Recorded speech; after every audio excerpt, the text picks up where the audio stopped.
Netflix spends over $17 billion a year making content. YouTube spends close to zero and still beats it in total watch time on American television screens. That single fact tells you almost everything about how these two companies actually make money, and why one of them is more fragile than it looks. By the end of this video, you'll understand what it actually costs to run a platform this size, where the real money comes from, why the people making the videos aren't technically employees of anything, and how a war between three companies, Google, Netflix, and a Chinese-owned app called TikTok, is quietly reshaping how the entire world spends its free time. Let's start with the part almost nobody thinks about: what it costs just to keep this thing running. Every minute, hundreds of hours of video get uploaded to YouTube and not reviewed by an editor and not approved by a studio. Just uploaded, processed, and made available to a global audience within minutes.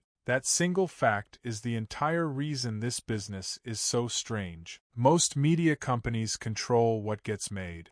YouTube doesn't make anything. It just has to be ready to store, process, and deliver an almost infinite and unpredictable stream of content instantly to over 2 billion logged-in users every month. That requires an amount of physical infrastructure that's genuinely hard to picture. Video is one of the most expensive types of data to store and move at scale. Every uploaded video is processed into multiple resolutions and formats so it can play smoothly on a phone in rural Indonesia and a smart TV in downtown Chicago at the same time. That processing happens across data centers that Google has built specifically to keep this platform functional, facilities that cost billions of dollars to construct and billions more every year to power and cool. Then there's moderation. Billions of uploads a year means an unmanageable volume of content that has to be reviewed for copyright violations, harmful material, misinformation, and outright illegal content. YouTube runs this through a combination of machine learning systems and thousands of human moderators working around the clock. Neither of those is cheap. The AI systems require constant retraining, the human review teams require constant staffing, and the emotional toll of the job has become its own well-documented cost center for the industry. Here's the number that puts all of this in perspective. Google bought YouTube in 2006 for $1.65 billion. For almost a decade afterward, YouTube lost money. Not a little, billions in accumulated losses, swallowed quietly by a company large enough to absorb them while the infrastructure and the audience caught up to each other. Most businesses don't survive a decade of losses. YouTube did because it wasn't really being run as a standalone business. It was being run as a long-term bet by a company with the balance sheet to make that bet. That's the first thing that makes this company almost impossible to compare to anything else. The upfront cost wasn't a purchase price. It was a decade of patience. So if the platform doesn't make the content, and it spent a decade losing money, where does the profit actually come from? The answer most people assume is advertising, and that's directionally correct, but the mechanics matter. When an ad runs on a video, YouTube keeps roughly 45% of that revenue,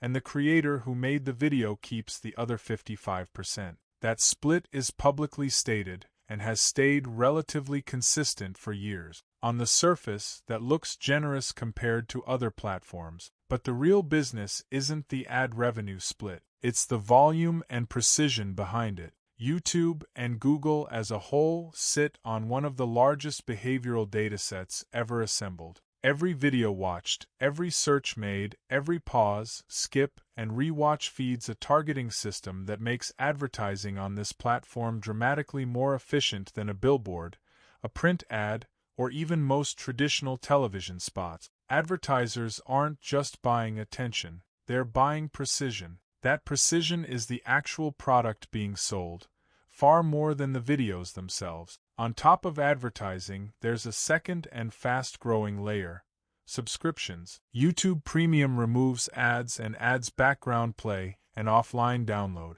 YouTube Music competes directly with Spotify. YouTube TV bundles live television channels into a subscription package aimed squarely at cord cutters. None of these existed in YouTube's early years. All of them now generate billions in recurring revenue that doesn't depend on ad demand fluctuating with the broader economy. And then there's Shorts, YouTube's short-form video format, built in direct response to a competitive threat we'll get to shortly. Shorts monetization is still maturing, generating less revenue per view than long-form video, but it exists for a different reason than short-term profit. It exists to keep users inside the platform instead of opening a different app entirely.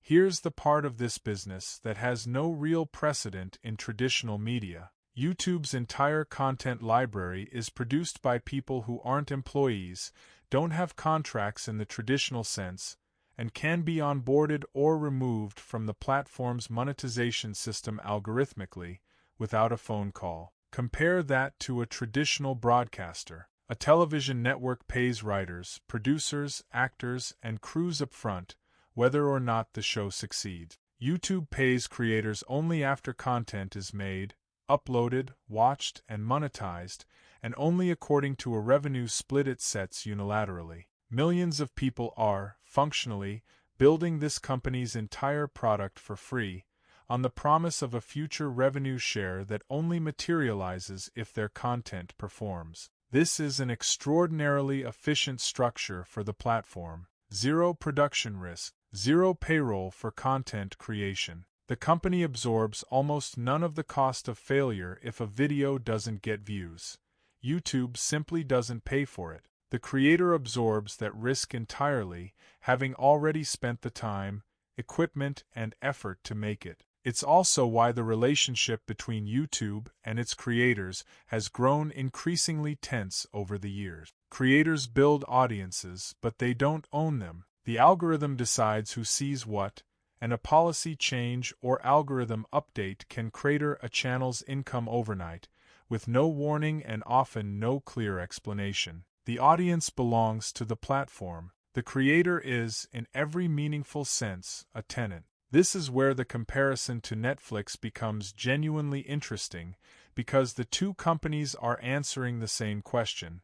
How do you win people's attention with opposite business models? Netflix spends enormous amounts of money on content before a single subscriber watches it, licensing existing shows and movies, producing original series and films, committing hundreds of millions of dollars to single projects, years before knowing whether audiences will actually respond. That spending has run well into the double-digit billions annually. Netflix is betting on its own taste, at massive financial risk, every single year. YouTube spends almost nothing on content because it doesn't make any. It built a system where millions of independent creators take on that financial and creative risk instead, in exchange for a revenue share only if they succeed. Netflix owns what it makes. YouTube owns none of what appears on its platform.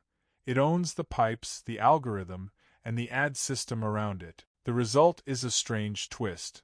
Despite spending a fraction of what Netflix spends on content, YouTube has quietly become one of the most watched services on American television screens, competing directly with and in some measurements surpassing Netflix in total viewing time. Netflix depends on subscribers staying subscribed, which means every recommendation, every new release, every dollar spent on content has to justify a monthly payment. YouTube depends on watch time and ad inventory, which means its incentive is simply to keep people scrolling, regardless of what they're watching or who made it. Netflix's fragility is that financial content costs keep rising, and a few expensive misses can hurt a quarter badly. YouTube's fragility is structural.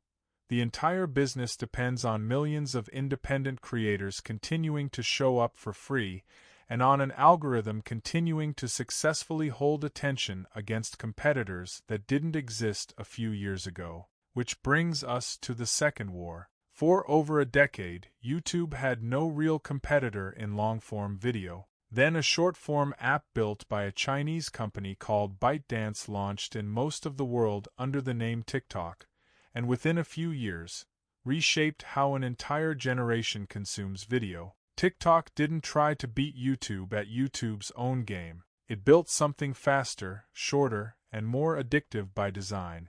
A feed with essentially no friction between videos, optimized purely for immediate engagement rather than sustained watch time.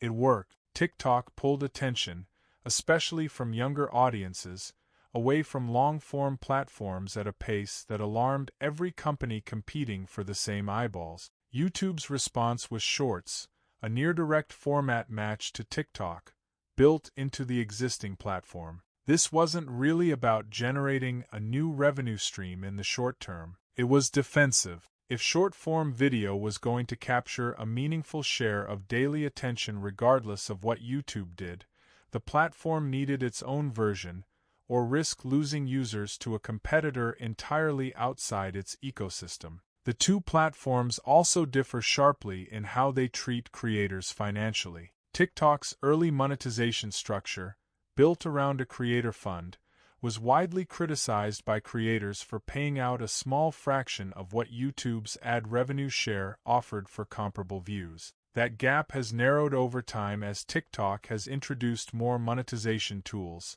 but the perception stuck for creators trying to build a sustainable income. YouTube has generally remained the more financially reliable platform, even as TikTok wins on raw attention and discovery for newer creators. The bigger picture here isn't really YouTube versus TikTok, or YouTube versus Netflix. It's three different companies, with three different cost structures, all competing for the same finite resource: the hours in a person's day. Netflix bets on owned content. TikTok bets on algorithmic velocity. YouTube bets on scale, infrastructure, and a workforce it doesn't have to pay up front. All three are, in the end, competing to be the last app open on your phone before you fall asleep. There are a handful of other forces working underneath this entire business that rarely make it into the conversation. The first is copyright enforcement. YouTube runs a system called Content ID, which automatically scans uploaded videos against a massive database of copyrighted material, music, film, television, and can flag or monetize infringing content instantly. This is a legal and financial engine running constantly in the background, protecting the platform from lawsuits that could otherwise be existential, while also generating revenue for copyright holders whose material shows up in other people's videos, often without those creators ever getting paid. The second is regulatory pressure. Google, YouTube's parent company, has faced years of antitrust scrutiny in the United States and abroad, with regulators raising the possibility of forced structural changes to how Google's various businesses operate together. Nothing has fundamentally changed yet, but the legal risk sits quietly over the entire operation. The third, and probably the most significant long-term, is artificial intelligence. AI-generated video is improving at a pace that makes it a genuine question whether the platform's entire content model built on human creators producing original work holds up over the next decade. If AI tools make it possible to generate convincing video content at near zero cost, the economics that currently reward human creators for their time and risk could shift in ways nobody in the industry has fully mapped out yet. And underneath all of it is the algorithm itself, the closest thing this business has to a landlord. Creators build audiences, invest years into channels, and structure their entire income around a system whose rules can change without notice, without appeal, and without warning. It's the modern equivalent of building a business on land you don't own, subject to a lease you never signed. You're not watching a video platform. You're watching the largest attention market ever built, one where the product costs the company almost nothing to produce, the workforce isn't technically a workforce, and the real business has almost nothing to do with the videos themselves and everything to do with data, advertising precision, and subscription revenue layered quietly underneath. Netflix bet billions on owning what it makes. TikTok bet everything on speed and algorithmic velocity. YouTube bet on scale, patience, and a workforce willing to work for free on the promise of a revenue share. A decade of losses turned into one of the most valuable media businesses on earth, built not on what YouTube created, but on what it convinced millions of other people to create for it. You decide which bet was smarter.